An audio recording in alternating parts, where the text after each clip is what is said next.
شب قدر کی نشانی۔ رسول اکرم صلی اللہ علیہ وسلم نے فرمایا، میں نے خواب میں شب قدر دیکھی مگر پھر مجھے بلا دیا گیا۔ یہ رمضان المبارک کی آخری عشرہ کی طاق راتوں میں ہے۔ یہ رات پاک اور باوقار ہے، نہ زیادہ گرم ہوتی ہے اور نہ ہی ٹھنڈی۔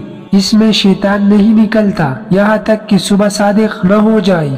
اس رات کے بعد والی صبح جب سورج نکلتا ہے تو اس میں زیادہ گرمی نہیں ہوتی۔ اس رات کی دعا آپ صلی اللہ علیہ وسلم نے یہ سکھائی ہے، اللہم انک عفو تحب العفو فاعف عنی۔